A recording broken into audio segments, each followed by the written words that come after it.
ಹಾಗೆಯೇ ಕರ್ನಾಟಕದ 15 ಜಿಲ್ಲೆಗಳು, ಗಣಿಬಾಧಿತ ಜಿಲ್ಲೆಗಳು, PMC ಸ್ಕೂಲು, KPS ಸ್ಕೂಲು ಹಾಗೂ ಉಳಿದ ಜಿಲ್ಲೆಗಳ 5 ಶಾಲೆಗಳಲ್ಲಿ ದ್ವಿಭಾಷಾ ಮಾಧ್ಯಮ ತರಗತಿಗಳು ಪ್ರಾರಂಭವಾಗ್ತಾ ಇದ್ದು 27ನೇ ಸಾಲಿನಿಂದ ಈ ಒಂದು ದ್ವಿಭಾಷಾ ತರಗತಿಗಳು ಇಲ್ಲೇನಾಗ್ತಿದೆ ಪ್ರಾರಂಭವಾಗ್ತಾ ಇದೆ.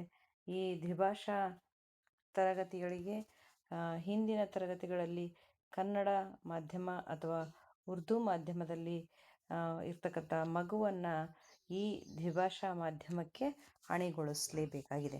ಹಾಗಾಗಿ 30 ದಿನಗಳ ಟ್ರಾನ್ಸಿಷನ್ ಪೀರಿಯಡ್ ಅಂತಕ್ಕಂತಹ ಒಂದು ಕಾರ್ಯಕ್ರಮವನ್ನು ಅನುಷ್ಠಾನ ಮಾಡಬೇಕು. ಇದು ಒಂದು ರೀತಿಯಲ್ಲಿ ಸೇತು ಬಂಧದ ಅರ್ಥವನ್ನೇ ಪಡ್ಕೊಂಡಿದೆ. ಬಟ್ ಇದಕ್ಕೆ ಟ್ರಾನ್ಸಿಷನ್ ಪೀರಿಯಡ್ ಅಂತಕ್ಕಂತಹ ಒಂದು ಹೆಸರನ್ನು ಇಟ್ಟಿದ್ದಾರೆ. ಏನಕ್ಕೆ ಅಂತಂದರೆ ಮಕ್ಕಳ ಕನ್ನಡ ಮಾಧ್ಯಮದ ಕಲಿಕೆಯಿಂದ ದ್ವಿಭಾಷಾ ಮಾಧ್ಯಮದ ಕಲಿಕೆಗೆ ಆ ಮಕ್ಕಳನ್ನು ತೊಗೊಂಡು ಬರ್ತಕ್ಕಂಥದ್ದು ಇದು. ಹಾಗಿದ್ರೆ ಏನಕ್ಕೆ ಈ ಒಂದು ದ್ವಿಭಾಷಾ ಮಾಧ್ಯಮವನ್ನು ಮಾಡ್ತಾಯಿದ್ದಾರೆ, ಇದರ ಉದ್ದೇಶಗಳೇನು ಅಂತಂದರೆ ಮೊದಲನೇದಾಗಿ ಕಲಿಕಾ ಅಂತರವನ್ನು ಗುರುತಿಸ್ತಕ್ಕಂಥದ್ದು. ಮಕ್ಕಳ ಕಲಿಕೆಯ ಅಂತರ ಏನಿದೆ ಅಂತಕ್ಕಂಥದ್ದನ್ನು ಗುರುತಿಸ್ತಕ್ಕಂಥದ್ದು. ದ್ವಿಭಾಷಾ ಬುನಾದಿ ಸಾಮರ್ಥ್ಯಗಳ ಬಲವರ್ಧನೆ. ದ್ವಿಭಾಷಾ ಮಾದಕ್ಕೆ ತನ್ನದೇ ಆದಂಥ ಬುನಾದಿ ಸಾಮರ್ಥ್ಯಗಳಿದೆ. ಅಂದರೆ ಮಕ್ಕಳು ಇಂಗ್ಲೀಷ್ನಲ್ಲಿ ಎಷ್ಟರ ಮಟ್ಟಿಗೆ ಸ್ಪೀಕಿಂಗ್ ಮಾಡ್ತಾರೆ, ಲಿಸ್ನಿಂಗ್ ಎಷ್ಟು ಅವ್ರದ್ದು ಇಂಪ್ರೂವ್ಮೆಂಟ್ ಯಾವ ಥರ ಇದೆ ಅಂತಕ್ಕಂಥದ್ದು, ಮತ್ತು ಎಷ್ಟರ ಮಟ್ಟಿಗೆ ಇಂಗ್ಲೀಷನ್ನು ಓದಲಿಕ್ಕೆ ಬರಲಿಕ್ಕೆ ಬರುತ್ತೆ ಅಂತಕ್ಕಂತಹ ಒಂದು ಕೆಲವೊಂದು ಬುನಾದಿ ಸಾಮರ್ಥ್ಯಗಳಿದೆ. ಅದರ ಬಲವರ್ಧನೆಗೋಸ್ಕರ ಈ ಒಂದು ಟ್ರಾನ್ಸಿಷನ್ ಪೀರಿಯಡ್ ಆ್ಯಕ್ಟಿವಿಟೀಸ್ ಇದ್ದಾವೆ. ದ್ವಿಭಾಷಾ ಸಂವಹನದ ಕೌಶಲ್ಯವನ್ನು ವೃದ್ಧಿ ಮಾಡಲಿಕ್ಕಾಗಿ ಇದು ಉದ್ದೇಶದಿಂದ ಈ ಟ್ರಾನ್ಸಿಷನ್ ಪೀರಿಯಡ್ ಆ್ಯಕ್ಟಿವಿಟಿಗಳಿದೆ. ಸರಳ ಇಂಗ್ಲೀಷ್ ಶಬ್ದಕೋಶವನ್ನು ಅರ್ಥ ಮಾಡಿಕೊಳ್ಳೋದ್ರ ಜೊತೆಗೆ ಬಳಸಲಿಕ್ಕೆ ಅದರಲ್ಲಿ ವಿಶ್ವಾಸವನ್ನು ಹೆಚ್ಚಿಸಬೇಕು ಅನ್ನೋ ಕಾರಣಕ್ಕೆ ಈ ಟ್ರಾನ್ಸಿಷನ್ ಪೀರಿಯಡ್ ಆ್ಯಕ್ಟಿವಿಟಿ. ಸಂವಾದಾತ್ಮಕ ತರಗತಿ ಚಟುವಟಿಕೆಗಳ ಮೂಲಕ ಆಲಿಸುವಿಕೆ ಮತ್ತು ಮಾತನಾಡುವಿಕೆ. ನೋಡಿ, ಯಾವಾಗಲೂ ಒಂದು ಲ್ಯಾಂಗ್ವೇಜ್ ಅನ್ನೋದನ್ನು ಕಲೀಲಿಕ್ಕೆ ನಮಗೆ ಆಲಿಸೋದು ಮತ್ತು ಮಾತನಾಡೋದು ಅತ್ಯಂತ ಮುಖ್ಯವಾಗಿರ್ತದೆ. ಹಾಗಾಗಿ ಟ್ರಾನ್ಸಿಷನ್ ಪೀರಿಯಡ್ ಆ್ಯಕ್ಟಿವಿಟಿಯ ಅತಿ ಹೆಚ್ಚು ಚಟುವಟಿಕೆಗಳು ಆಲಿಸೋದು ಮತ್ತು ಮಾತನಾಡೋದಕ್ಕೆ ಸಂಬಂಧಪಟ್ಟಂಥ ಆ್ಯಕ್ಟಿವಿಟಿಗಳು ಇದಾವೆ. ಇನ್ನು ಮಕ್ಕಳಲ್ಲಿ ಕುತೂಹಲ, ಆಲೋಚನಾ ಕೌಶಲ್ಯ, ಸಮಸ್ಯೆಗಳನ್ನು ಪರಿಹರಿಸುವ ಸಾಮರ್ಥ್ಯಗಳನ್ನು ಪ್ರೋತ್ಸಾಹಿಸಬೇಕು. ಭಾವನಾತ್ಮಕ ನೆಮ್ಮದಿ ನೀಡುವುದು, ಹೊಸ ಭಾಷಾ ಪರಿಸರದಲ್ಲಿ ಕಲಿಯುವ ಭಯವನ್ನು ಕಡಿಮೆ ಮಾಡ್ತಕ್ಕಂಥದ್ದು. ಈಗ ಹಿಂದಿನ ತರಗತಿವರೆಗೂ, ಈಗ 5ನೇ ತರಗತಿ ಮಗು ಅಂದರೆ 4ನೇ ತರಗತಿವರೆಗೂ ಕನ್ನಡ ಮಾಧ್ಯಮದಲ್ಲಿ ಕಲಿತು ಬಂದಿರತಕ್ಕಂಥ ಮಗು ಒಂದೇ ಸಲಿಗೆ ಇಂಗ್ಲೀಷ್ ಕಲಿಬೇಕು, ದ್ವಿಭಾಷಾ ಮಾಧ್ಯಮ ಕಲಿಬೇಕು ಅಂದಾಗ ಆತನಿಗೆ ಭಯ ಆಗ್ಬೋದು. ಸೊ ಆ ಭಯವನ್ನು ಹೋಗಲಾಡಿಸ್ಲಿಕ್ಕೆ, ಕಡಿಮೆ ಮಾಡಲಿಕ್ಕೆ ಈ ಟ್ರಾನ್ಸಿಷನ್ ಪೀರಿಯಡ್ ಆ್ಯಕ್ಟಿವಿಟೀಸ್ಗಳು. ಇನ್ನು ಸಂತಸದಾಯಕ ಭಾಗವಹಿಸುವಿಕೆ, ಸುಲಭವಾದ ತರಗತಿ ಬದಲಾವಣೆಗಳನ್ನು ಖಚಿತಪಡಿಸಲಿಕ್ಕೆ ಇಲ್ಲಿ ಟ್ರಾನ್ಸಿಷನ್ ಪೀರಿಯಡ್ ಆ್ಯಕ್ಟಿವಿಟೀಸು ಮಕ್ಕಳಿಗೆ ಯಾವುದೇ ರೀತಿಯ ಒತ್ತಡ ಅಥವಾ ಆತಂಕವನ್ನು ಉಂಟು ಮಾಡದೆ ದ್ವಿಭಾಷಾ ಕಲಿಕೆಗೆ ಸಿದ್ಧಪಡಿಸೋದು ಮತ್ತು ನಿರಂತರ ಬೆಂಬಲಕ್ಕೋಸ್ಕರ ಇಲ್ಲಿ ದ್ವಿಭಾಷಾ ಮಾಧ್ಯಮದಲ್ಲಿ ಟ್ರಾನ್ಸಿಷನ್ ಪೀರಿಯಡ್ ಆ್ಯಕ್ಟಿವಿಟೀಸ್ ಇದಾವೆ. ಅನುಷ್ಠಾನ ಯಾವ ರೀತಿಯಾಗಿ ನಡೆಯುತ್ತೆ ನೋಡೋಣ. ದ್ವಿಭಾಷಾ ಶಾಲೆಗಳ 1ನೇ ತರಗತಿಗೆ ವಿದ್ಯಾಪ್ರವೇಶ ಆಗಿರುವ ಕಾರಣ ವಿದ್ಯಾಚೇತನ ಸಾಹಿತ್ಯದಲ್ಲಿ ಅದರಂತೆ ಕ್ರಮವನ್ನು ನಿರ್ವಹಿಸಬೇಕು. ವಿದ್ಯಾಚೇತನ ಸಾಹಿತ್ಯವನ್ನು ನೀಡಲಾಗಿದೆ. ಪ್ರತಿ ದಿನದ ಚಟುವಟಿಕೆಗಳನ್ನು ಈಗಾಗಲೇ ಮ್ಯಾಪ್ ಮಾಡಿದ್ದಾರೆ. ಸೊ ಅದರಂತೆ ಚಟುವಟಿಕೆಗಳನ್ನು ನಿರ್ವಹಿಸಬೇಕು. ಇನ್ನು 2ರಿಂದ 5ನೇ ತರಗತಿಗಳಿಗೆ ಪ್ರಾರಂಭದ ಮೊದಲ 30 ದಿನ ಟ್ರಾನ್ಸಿಷನ್ ಪೀರಿಯಡ್ ಮಾಡ್ಯೂಲ್ ಇದೆ. ಅದರಂತೆ ಚಟುವಟಿಕೆಗಳನ್ನು ನಿರ್ವಹಿಸಬೇಕು. 2ರಿಂದ 5ಕ್ಕೆ ಮಾಡ್ಯೂಲ್ಸ್ ಇದಾವೆ, ಟ್ರಾನ್ಸಿಷನ್ ಪೀರಿಯಡ್ ಮಾಡ್ಯೂಲ್ಸ್, ಅದರಂತೆ ಕೆಲಸವನ್ನು ನಿರ್ವಹಿಸಬೇಕು. ಇನ್ನು 2 ಇದರಲ್ಲಿನೇ ಮತ್ತೆ 2ರಿಂದ 3 ಬೇರೆ, 4, 5ಕ್ಕೆ ಬೇರೆ ರೀತಿಯಲ್ಲಿ ಅನುಷ್ಠಾನ ಮಾಡಲಾಗಿದೆ. 2, 3ನೇ ತರಗತಿಗಳಿಗೆ ನೈದಾನಿಕ ಅವಲೋಕನ ಪರೀಕ್ಷೆ ಇರೋದಿಲ್ಲ. ಪೂರ್ವ ಪರೀಕ್ಷೆಗೆ ಬದಲಾಗಿ ಟ್ರಾನ್ಸಿಷನ್ ಪೀರಿಯಡ್ ಮಾಡ್ಯೂಲ್ನಲ್ಲಿ ಸೂಚಿಸಿರುವಂತೆ ಪರಿವರ್ತನಾವಧಿ ಚಟುವಟಿಕೆಗಳನ್ನು ನಿರ್ವಹಿಸಬೇಕು. ಪೂರ್ವ ಪರೀಕ್ಷೆಯ ಬದಲಾಗಿ ಏನು ಮಾಡಬೇಕು, ಟ್ರಾನ್ಸಿಷನ್ ಪೀರಿಯಡ್ ಮಾಡ್ಯೂಲ್ನಲ್ಲಿ ಏನು ಚಟುವಟಿಕೆಗಳು ನೀಡಿದಾರೋ ಅದನ್ನು ನಿರ್ವಹಿಸಬೇಕು.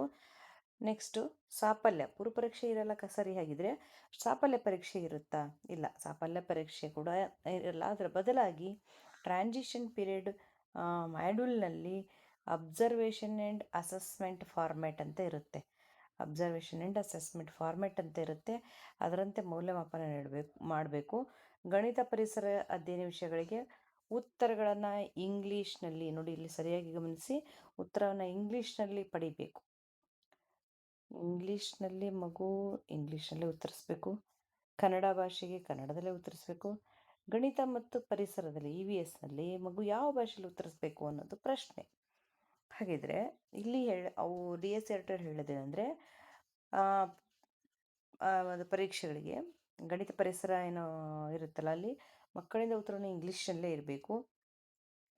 ಯಾವುದಾಗ ಇದು ಅಬ್ಸರ್ವೇಷನ್ ಆ್ಯಂಡ್ ಅಸೆಸ್ಮೆಂಟ್ ಫಾರ್ಮ್ಯಾಟ್ ತುಂಬಬೇಕಾದಾಗ ನಾವು ಯಾವ ರೀತಿ ತುಂಬಬೇಕು ಅನ್ನೋದನ್ನು ನೋಡಿ ಇಲ್ಲಿ.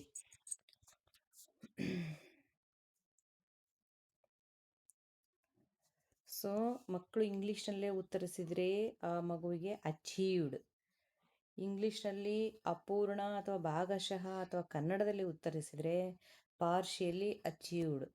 ತಪ್ಪು ಉತ್ತರ ನೀಡಿದರೆ ನೀಡ್ ಸಪೋರ್ಟ್ ಅಂತ ಹೇಳಿ ಆ ಮಗುವಿನ ಮೌಲ್ಯಮಾಪನವನ್ನು ನಿರ್ಣಯ ಮಾಡಬೇಕು.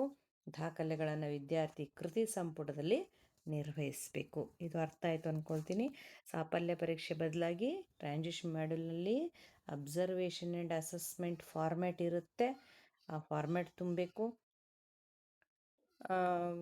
ಇಂಗ್ಲೀಷ್ ಏನು ಹೇಳ್ತೀವಿ ಸರಿ ಉತ್ತರಗಳಿಗೆ ಮಕ್ಕಳು ಅಚೀವ್ಡ್, ತಪ್ಪು ಉತ್ತರಗಳಿಗೆ ಪಾರ್ಷಿಯಲ್ ಅಚೀವ್ಡ್. ಇನ್ನೂ ಉತ್ತರನೇ ಕೊಟ್ಟಿಲ್ಲ ಅಂತಂದರೆ ಅರ್ಧ ಉತ್ತರಗಳಿಗೆ ಪಾರ್ಷಿಯಲ್ ಅಚೀವ್ಡ್, ಉತ್ತರ ಕೊಟ್ಟಿಲ್ಲ ಅಂದರೆ ನೀಡ್ ಸಪೋರ್ಟ್. ಇನ್ನು ಗಣಿತ ಪರಿಸರದಲ್ಲಿ ಇಂಗ್ಲೀಷ್ ಮಾಡಿದರೆ ಮಾತ್ರ ಅಚೀವ್ಡ್. ಇಂಗ್ಲೀಷ್ ಆನ್ಸರ್ಸ್ ಹೇಳಿದರೆ ಅಚೀವ್ಡ್. ಕನ್ನಡ ಅಥವಾ ಇಂಗ್ಲೀಷ್ನಲ್ಲಿ ಅರ್ಧಂಬರ್ಧ ಆನ್ಸರ್ ಹೇಳಿದರೆ ಪಾರ್ಷಿಯಲ್ ಅಚೀವ್ಡ್. ಮಗು ತಪ್ಪು ಉತ್ತರ ನೀಡಿದರೆ ನೀಡ್ ಸಪೋರ್ಟ್ ಅಂತೇಳಿ ನಿರ್ಣಯ ಮಾಡಿ ಆ ದಾಖಲೆಗಳನ್ನು ಕೃತಿ ಸಂಪುಟದಲ್ಲಿ ನಿರ್ವಹಿಸಬೇಕು. ಇನ್ನು 4-5ಕ್ಕೆ ಬಂದರೆ ಯಾವ ರೀತಿಯಾಗಿ ಇದೆ ಅಂತಕ್ಕಂಥದ್ದನ್ನು ನೋಡೋಣ. ಇಲ್ಲಿ ತುಂಬ ಕ್ಲಿಯರಾಗಿ ಹೇಳಿದರೆ 4-5 ತರಗತಿಗೆ ನೈದಾನಿಕ ಪರೀಕ್ಷೆಯನ್ನು ಏರ್ಪಡಿಸಲೇಬೇಕು. ಪೂರ್ವ ಪರೀಕ್ಷೆ ಇರುತ್ತೆ. ಪೂರ್ವ ಪರೀಕ್ಷೆಯನ್ನು ಯಾವ ರೀತಿಯಾಗಿ ಮಾಡಬೇಕು ಅಂತಂದರೆ, ನೈದಾನಿಕ ಪರೀಕ್ಷೆಯ ಪ್ರಶ್ನೆಗಳನ್ನು ಟ್ರಾನ್ಸಿಷನ್ ಪೀರಿಯಡ್ ಮಾಡ್ಯೂಲ್ನಲ್ಲಿ ಮಾದರಿ ಪ್ರಶ್ನೆ ಪತ್ರಿಕೆಯನ್ನು ಅಪೇಕ್ಷಿತ ಕಲಿಕಾ ಫಲಗಳನ್ನು ಆಧರಿಸಿ ಕೊಟ್ಟಿದ್ದಾರೆ, ಅದರಂತೆ ಇರಬೇಕು ಅಂತ.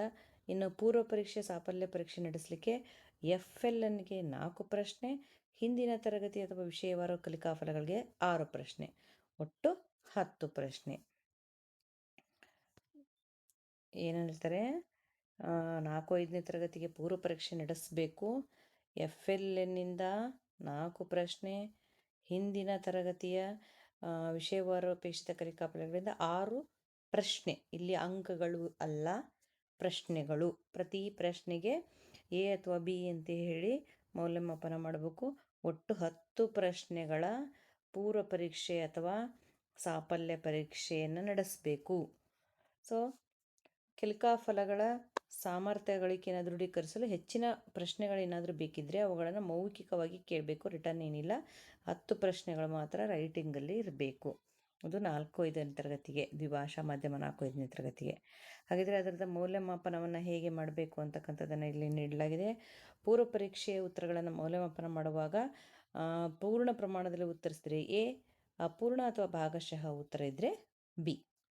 ಪೂರ್ಣ ಉತ್ತರಗಳಿದ್ದರೆ A, ಅಪೂರ್ಣ ಅಥವಾ ಭಾಗಶಃ ಉತ್ತರವಿದ್ದರೆ B ಅಂತ ನಿರ್ಣಯಿಸಬೇಕು.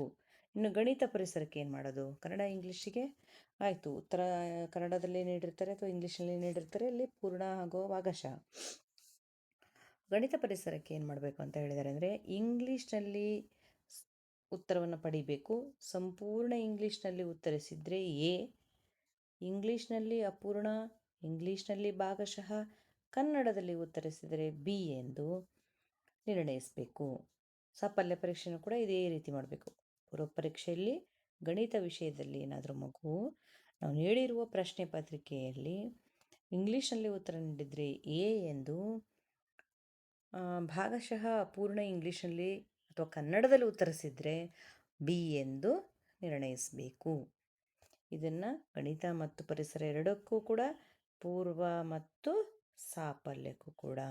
ಸೊ ಇದನ್ನು ಎಲ್ಲಿ ದಾಖಲಿಸಬೇಕು ಅಂತಂದರೆ, ಈ ಒಂದು ಮೌಲ್ಯಮಾಪನವನ್ನು 26-27ನ ಶಾಲಾ ಶೈಕ್ಷಣಿಕ ಯೋಜನೆ SAP ಸ್ಕೂಲ್ ಅಕಾಡೆಮಿಕ್ ಪ್ಲ್ಯಾನಲ್ಲಿ ಪರಿಷ್ಕೃತ ನಮೂನೆಗಳಿದೆ, ಅವುಗಳನ್ನು ಬಳಸ್ಕೋಬೇಕು. ಜೊತೆಯಲ್ಲಿ SATಸ್ನಲ್ಲೂ ಕೂಡ ದಾಖಲಿಸಬೇಕು. ಇಷ್ಟು ಈ ವರ್ಷದ ದ್ವಿಭಾಷಾ ಮಾಧ್ಯಮ ತರಗತಿಗಳಿಗೆ ಸಂಬಂಧಪಟ್ಟಂತೆ ಇರತಕ್ಕಂತಹ ಸೇತುಬಂಧ ಕಾರ್ಯಕ್ರಮ, ಏನು ಟ್ರಾನ್ಸಿಷನ್ ಪೀರಿಯಡ್ ಆ್ಯಕ್ಟಿವಿಟಿ ಅಂತ ಇರುತ್ತಲ್ಲ, ಇದಕ್ಕೆ ಸಂಬಂಧಪಟ್ಟಂತೆ ಯಾವ ರೀತಿಯಾಗಿ ನಿರ್ವಹಿಸಬೇಕು, ಯಾವ ರೀತಿ ಮೌಲ್ಯಮಾಪನ ಮಾಡಬೇಕು ಅಂತ ವಿಷಯ ಇದೆ. ಈ ವಿಡಿಯೋ ನಿಮಗೆ ಇಷ್ಟ ಆದರೆ ದಯವಿಟ್ಟು ಶೇರ್ ಮಾಡಿ, ಸಬ್ಸ್ಕ್ರೈಬ್ ಮಾಡಿ, ಹಾಗೆ ಲೈಕ್ ಮಾಡಿ, ನಿಮ್ಮ ಉತ್ತರಗಳನ್ನು, ನಿಮ್ಮ ಒಂದು ಅನಿಸಿಕೆಗಳನ್ನು ಕಮೆಂಟ್ ಮಾಡಿ ಅಂತ ಹೇಳ್ತಾ ಈ ವಿಡಿಯೋಲಿ ಮುಗಿಸ್ತಾ ಇದ್ದೀನಿ. Thank you.